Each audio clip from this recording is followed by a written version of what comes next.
Bharatiya Janata party सदस्यता अभियान के इस कार्यक्रम में आज हमारे साथ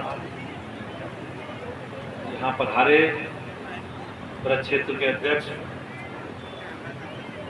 हमारे बहुत वरिष्ठ नेता आदरणीय दुर्जय साक्य जी, विधान परिषद में हमारे साथी विधान परिषद के सदस्य प्रदेश के उपाध्यक्ष आदरणीय संतोष सिंह जी, जिलाध्यक्ष पवन शर्मा जी, जिला प्रभारी देवेंद्र सिंह जी, माननीय विधायक MP आर्य जी और इस कार्यक्रम के आयोजक संयोजक आदरणीय रविंद्र सिंह राठौर जी, सभी सम्मानित साथी भाइयों बहनों, आज आप सब लोग भारतीय जनता पार्टी परिवार का हिस्सा बने हैं। मैं पार्टी की ओर से आपका स्वागत और अभिनंदन करता हूं और मुझे विश्वास है कि हम सब लोग मिलकर भारतीय जनता पार्टी को माननीय मोदी जी के नेतृत्व में दुनिया की सबसे बड़ी राजनीतिक ताकत बनाने में अपना योगदान करेंगे। भाइयों बहनों, भारतीय जनता पार्टी आज दुनिया की सबसे अधिक सदस्यों वाली पार्टी है। अगर आप देखेंगे तो अलग अलग अभियानों में 2014 के बाद हमारी पार्टी के सदस्यों की संख्या 11 करोड़ से भी अधिक होगी और इस संख्या की दृष्टि से बात करें तो केवल चीन की कम्युनिस्ट पार्टी ऐसी पार्टी है जिसके सदस्यों की संख्या भारतीय जनता पार्टी से ज्यादा है। लेकिन भाइयों बहनों, उनके अंतर यह है कि उनके यहाँ सरकारी संस्थानों से जुड़े लोग, सरकारी कर्मचारी, सरकारी अधिकारी, सेना के अधिकारी, सारे लोग कम्युनिस्ट पार्टी के सदस्य होते हैं।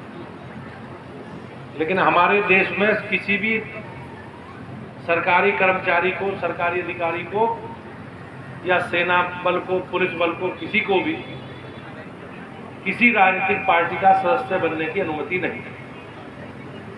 तो इस दृष्टि से अगर हम कहें तो इस लोकतांत्रिक प्रक्रिया में भारतीय जनता पार्टी दुनिया की सबसे बड़ी ताकत है, बड़ी पार्टी है। भाइयों बहनों, आज कश्मीर से लेकर कन्याकुमारी तक और मुंबई से लेकर गुवाहाटी तक सब जगह भारतीय जनता पार्टी का हमारा एक मजबूत राजनीतिक संगठन है और देश के 60% हिस्से पर आज राज्य में भारतीय जनता पार्टी की सरकार है। भारत में भारतीय जनता पार्टी जैसे राष्ट्रवादी दल के लिए काम करने में कितनी असुविधा होती होगी, इसकी परिस्थिति का ज्ञान हम सब लोगों को रहता है। लेकिन हमारे वरिष्ठ कार्यकर्ताओं के द्वारा प्रयास और उनके संघर्ष का परिणाम है कि आज भारतीय जनता पार्टी दक्षिणी भारत जैसे देश के हिस्से में भी एक मजबूत राजनीतिक ताकत है।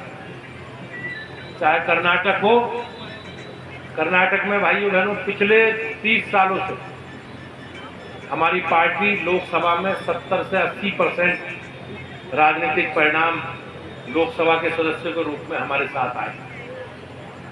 हाँ, बीच में कभी कभी हम राज्य सरकार का हिस्सा बने हैं, कभी विपक्ष का हिस्सा बने हैं। ऐसी तेलंगाना में पिछली बार के मुकाबले इस बार हमारी सीटें भी बढ़ी हैं, हमारा वोट भी बढ़ा।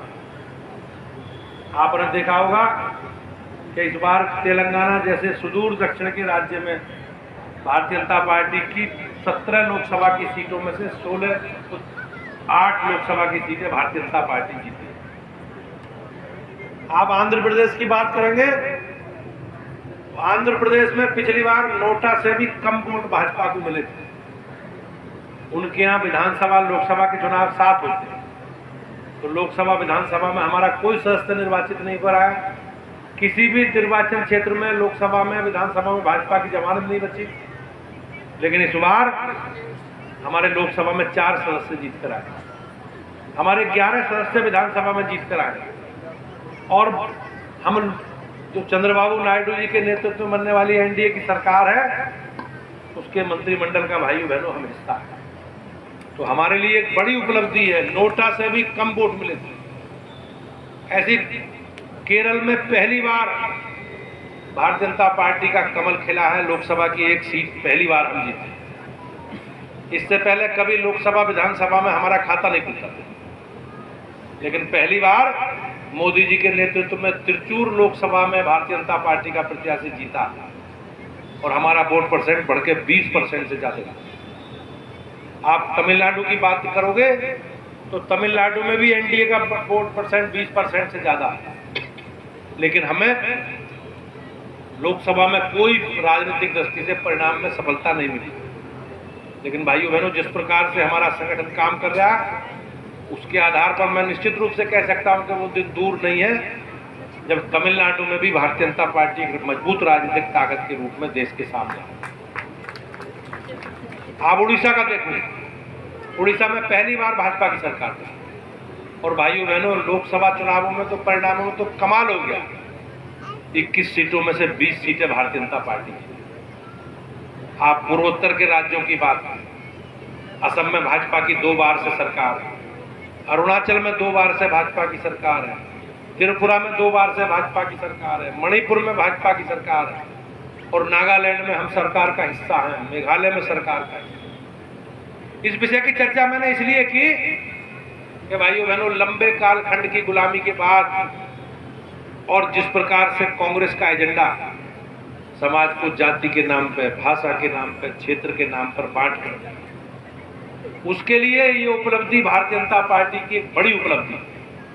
मोदी जी के नेतृत्व में भारतीय जनता पार्टी का जो स्वरूप आज सर्वव्यापी और सर्वस्पर्शी है उसमें कहीं ना कहीं आप सबकी तपस्या का परिणाम।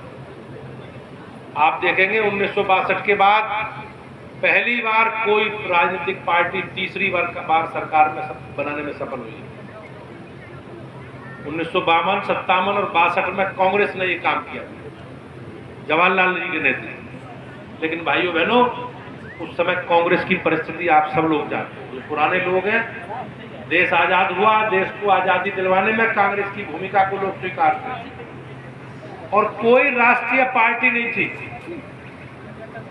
समाज में, क्षेत्र में भाषा के नाम पर ऐसा विभाजन था कि तमिलनाडु की अपनी पार्टी थी, केरल की अपनी पार्टी थी और हम जैसे लोगों के लिए, जिन पर विपक्षी लोग हमेशा टैग लगाते हैं कि उत्तर भारत के लोगों की पार्टी है, हिंदी भाषी लोगों की पार्टी है, समाज के विशेष वर्ग की पार्टी है, ऐसे लोगों के लिए काम करना दक्षिणी भारत के सुदूर राज्यों में, ऐसे पार्टी के लिए पूर्वोत्तर राज्यों के भाग में काम करना हमारे लिए बड़ी चुनौती थी। जो सामाजिक दृष्टि से, राजनीतिक दृष्टि से कहीं ना कहीं समाज में कांग्रेस ने जो भाषा के नाम पे भेद का दीवार खड़ी कर दी, हमारे लिए समझना उन्हें और हमें समझना एक बड़ी चुनौती रही। लेकिन आज अगर आप देखेंगे तो भारतीय जनता पार्टी के नेतृत्व में राष्ट्रवादी ताकतें जिस प्रकार से पूरे देश में एक मजबूत राजनीतिक ताकत के रूप में खड़ी हुई है, ये हमारे लिए, आप सबके लिए गर्व करने वाला है।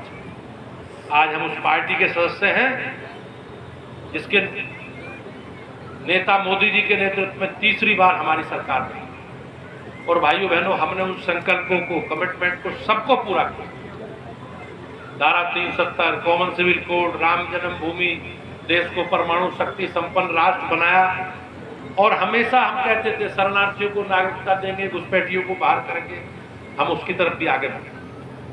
राज्यों में बिजली, पानी, सड़क, शिक्षा, स्वास्थ्य, सुरक्षा, इन सारे विषयों पर हमारी सरकार ने काम, और आज बदलता हुआ उत्तर प्रदेश और बदलता हुआ भारत आप सबके सामने, एक ऐसा भारत जिसे दुनिया इसकी बात सुनती, दुनिया जिससे राजनीतिक संबंध और सामरिक और रक्षा संबंध बनाना चाहती है, ये हमारे लिए गर्व की। आज आप सब लोगों के प्रयास से लोकसभा में तीसरी बार मोदी जी को समर्थन मिला है, बहुमत मिला है। मैं आभारी हूं आप सबका, और मैं निश्चित रूप से आप सबसे अपील करता हूं कि हम सब लोग आज भारतीय जनता पार्टी के परिवार का हिस्सा बने हैं और हम लोग ये संकल्प लें कि हमें अपने प्रयास से 50-50 लोगों को सदस्य बनाना। अगर ये काम कर पाएंगे तो निश्चित रूप से हमें सक्रिय सदस्य बनने में भी सुविधा है। और सक्रिय सदस्य इसलिए बनना है कि भारतीय जनता पार्टी एक लोकतांत्रिक पद्धति से चलने वाला संगठन है। हमारी पार्टी किसी परिवार की पार्टी नहीं है, किसी विरासत को बढ़ाने वाली पार्टी नहीं है। हमारी पार्टी आप सबकी विरासत बढ़ाने वाली पार्टी है। और अभी आपने लोकसभा चुनावों में देखा होगा, इन कांग्रेसियों ने नया खेल करा, शोर मचाया, भाजपा आएगी, संविधान बदल देगी, आरक्षण बदल देगी, खत्म कर देगी। लेकिन भाइयों बहनों, भारतीय जनता पार्टी ऐसा राजनीतिक संगठन है जिसमें संविधान में जो प्रदत्त व्यवस्था है उस व्यवस्था के अनुसार हमारे संगठन में भी आरक्षण है। हमारे लिए अनुसूचित जाति के लिए आरक्षण है, हमारे लिए बहनों के लिए भी आरक्षण है। और पार्टी का स्वरूप आज सर्वव्यापी है, सर्वस्पर्शी है। हमें पूरी मजबूती के साथ पार्टी का जो लक्ष्य है उस लक्ष्य के साथ हमें घर घर जाकर प्रत्येक परिवार से मिलना और भारतीय जनता पार्टी के सदस्य बनने के लिए लोगों को प्रेरित करना, उनसे निवेदन करना। अगर ये काम हम कर पाएंगे तो ये क्रम लगातार मोदी जी के नेतृत्व में जो जन कल्याणकारी नीति है, मोदी जी के, योगी जी के नेतृत्व में जो उत्तर प्रदेश आज सबसे ज्यादा एक्सप्रेस वे वाला राज्य बना, आज बिजली की बेहतर व्यवस्था हुई है, स्वास्थ्य से जुड़े विषय बेहतर है। और आज जिस प्रकार से उत्तर प्रदेश एक बीमारू राज्य की श्रेणी से हटकर आज एक विकसित उत्तर प्रदेश योगी जी के नेतृत्व में हमारे आपके सामने है, ये क्रम बना रहे। और इसी संकल्प के साथ आज हम सब लोग यहाँ उपस्थित हुए हैं। मैं एक बार पुनः मंचासीन सभी पदाधिकारियों का और अपने सभी साथी भाइयों बहनों का, प्यारे बच्चों का और मीडिया के लोगों का बहुत बहुत अभिनंदन करता हूँ और अपने नए सदस्यों से उनका बहुत बहुत स्वागत करता हूँ कि वो हमारे परिवार का हिस्सा बने हैं। हम लोग सब लोग मिलकर, साथ मिलकर भारतीय जनता पार्टी की मजबूती के लिए काम करेंगे, हमारी सरकार की जन कल्याणकारी नीतियों के लिए काम करेंगे, गरीबों के लिए काम करेंगे। ऐसा मेरा आप सब लोगों से निवेदन है। आप सबका बहुत बहुत धन्यवाद।